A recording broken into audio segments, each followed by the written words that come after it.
नमस्कार दोस्तों, आपका हिंदी साहित्य पथ पर स्वागत है। ठीक है, आज हम हिंदी के महत्वपूर्ण प्रश्नोत्तरी लेकर आए हैं। क्या लेके आए हैं? हिंदी के महत्वपूर्ण प्रश्नोत्तरी, जो कि टीजीटी, पीजीटी या हिंदी के अन्य परीक्षाओं के लिए बहुत ही उपयोगी हैं।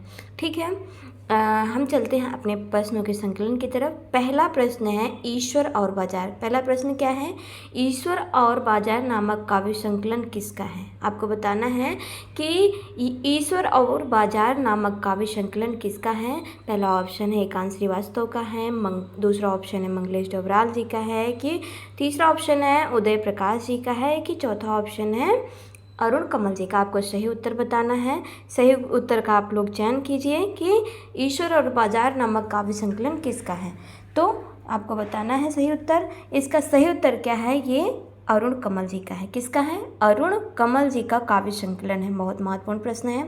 अगले प्रश्नोत्तरी की तरफ चलते हैं। विनोद रस्तोगी की रचना बहू की विदा। क्या है इनकी रचना? बहू की विदा का विषय क्या है? किस विषय पर बहू की विदा लिखी गई है?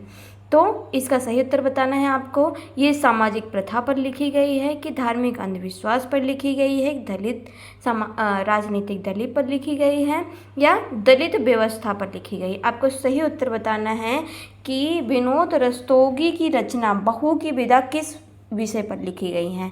तो आप सही उत्तर बताएं। इसका सही उत्तर है सामाजिक दहेज प्रथा पर लिखी गई। किस पे लिखी गई है? सामाजिक दहेज प्रथा पे। सही उत्तर है इसका। अगला प्रश्न है सत्य के प्रयोग। ये एक रचना है सत्य के प्रयोग। ये आत्मकथा है। ये किसने लिखी या किससे संबंधित है? सत्य के प्रयोग आत्मकथा, या किसकी आत्मकथा है, या किसने लिखी है ये आत्मकथा? तो आपको सही उत्तर बताना है। ऑप्शन है आपके स्वामी विवेकानंद जी की है, महात्मा गांधी जी की है, या रामकृष्ण जी की है, या भारतेंद्र हरिश्चंद्र जी से है। आपको बताना है किसकी आत्मकथा या किससे संबंधित है। तो इसका सही उत्तर आप लोग बताएं। इसका सही उत्तर क्या है? ये किससे है? ये महात्मा गांधी जी से संबंधित है, या महात्मा गांधी जी ने लिखी है सत्य के प्रयोग। और किस भाषा में लिखी है? गुजराती में लिखी है। आप लोग ध्यान देते रहें। अगला प्रश्न है आपको बताना है कि किसकी पंक्ति है। मनुष्य जन दुर्लभ है, मिले न बारंबार, तरुवर ज्यों पत्ती झड़े, बहुर न लागे डार। आप फिर से एक बार रिपीट कर देती हूँ। मनुष्य जन दुर्लभ है, मिले न बारंबार, तरुवर ज्यों पत्ती झड़े, बहुर न लागे डार। ठीक है, आपको बताना है कि ये किसकी पंक्ति है। आपको बताना है ये किसकी पंक्ति है। ऑप्शन में है रैदास की है, कबीरदास जी की है, जयश्री जी की है, कि नामदेव जी की है। आपको सही उत्तर बताना है इसकी ये पंक्ति किसकी है। तो ये पंक्ति किसकी है? ये कबीरदास जी की है। किसकी है? कबीरदास जी की। बहुत इंपॉर्टेंट है, बहुत महत्वपूर्ण है ये प्रश्न। अगले प्रश्न पर चलते हैं। अगला प्रश्न है व्यंग्यात्मक निबंध। क्या है? व्यंग्यात्मक निबंध संग्रह राजभवन का सिगरेट दानी। क्या है? व्यंग्यात्मक निबंध संग्रह राजभवन की सिगरेट दानी के लेखक कौन है? आपको बताना है। बहुत ही महत्वपूर्ण प्रश्न है। इसमें ऑप्शन है आपको बताना है हरिशंकर परसाई जी का है, कि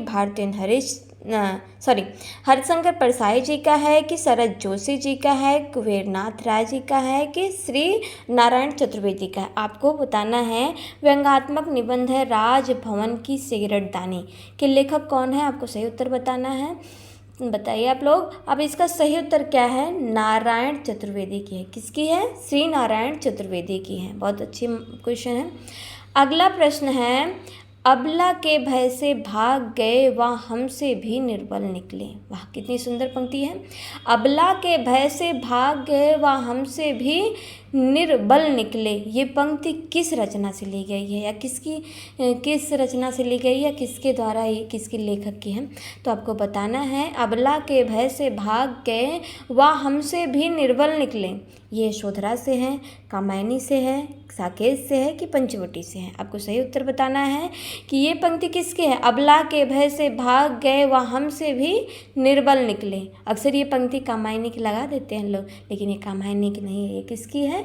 यशोधरा की है। ठीक, मैथिली शरण गुप्त की रचना यशोधरा से है।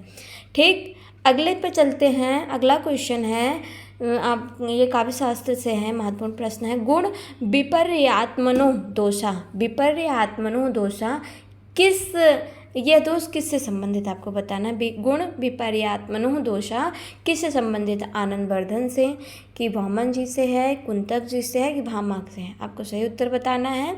तो गुण विपर्यात्मनो दोषा यह किसका कथन है या किससे संबंधित है यह कथन, तो ये वामन से है। किससे है, वामन से है। चलिए अब अगले प्रश्न की तरफ चलते हैं हम लोग। अगला प्रश्न है हिंदी नाटक का स्वर्ण युग। ठीक, क्या है, हिंदी नाटक का स्वर्ण युग किस युग को कहा जाता है। बहुत ही महत्वपूर्ण प्रश्न है। हिंदी नाटक का स्वर्ण युग किस युग को कहा जाता है, आपको आंसर बताना है। ऑप्शन है आपके द्विवेदी युग की है, छायावाद युग को स्वर्ण युग कहा गया है, कि भारतीय प्रयोगवाद को कहा गया है, कि भारतीय युग को कहा गया है। आप सही उत्तर चुने इसका। तो इसका सही उत्तर क्या है बच्चों, इसका सही उत्तर है भारतीय युग को हिंदी नाटक का स्वर्ण युग कहा गया है। ठीक है, अगर आपको याद हो तो भारतेंद्र जी की कोई एक आधो नाटक बता दीजिए, मौलिक नाटक या अनुदित नाटक। अगर आपको याद है तो एक दो आप टाइप कर सकते हैं डिस्क्रिप्शन बॉक्स में। चलिए अगले प्रश्न की तरफ चलते हैं। अगला प्रश्न है मनोरंजक, ठीक है, क्या है, मनोरंजक ढंग से लिखे गए प्रासंगिक लेखों का फीचर कहा जा सकता है। ठीक है, जो मनोरंजक ढंग से लिखे जो प्रसंग लेख लिखे जाते हैं उनको क्या कहा जाता है, फीचर कहा जाता है। ठीक है, क्या कहा जाता है, फीचर। ठीक, ये कथन किसका है, आपको सही उत्तर बताना है। पद्मलाल पुन्नालाल बख्शी जी का है, कि पुरुषोत्तम दास टंडन जी का है, कि हजारी प्रसाद द्विवेदी का है, कि रामचंद्र शुक्ल का है। आपको सही उत्तर बताना है कि मनोरंजन ढंग से लिखे गए प्रासंगिक लेखों का को फीचर कहा जाता है। ठीक है, क्या कहा जाता है, फीचर कहा जाता है। तो इसका सही उत्तर क्या है, इसका सही उत्तर है पुरुषोत्तम दास टंडन। ठीक है, अगले प्रश्न की तरफ चलते हैं। मुक्ति जन्म माही जानी, ज्ञान खान अधहानि करूं, जहाँ वसु शंभु भवानी, सो काशी सेऊ न कछु करूं होगा। ठीक है, ये कौन सा छंद है आपको बताना है। ठीक है, आपको कौन सा छंद है ये बताना है। सोरठा है, दोहा है, चौपाई है, कि रोला है। आपको सही उत्तर बताना है। तो इसका सही उत्तर क्या है, ये सोरठा है। क्या है ये, सोरठा है। ठीक है, आपको मेरी प्रश्नोत्तरी अच्छी लगी तो लाइक करें, सब्सक्राइब कर लें। आगे भी आपको ऐसे ही महत्वपूर्ण प्रश्नोत्तरी आपके चैनल पर अपलोड होती रहेगी। आप देखें, महत्वपूर्ण इसको अपने लिए उपयोगी समझें। ठीक है, धन्यवाद दोस्तों।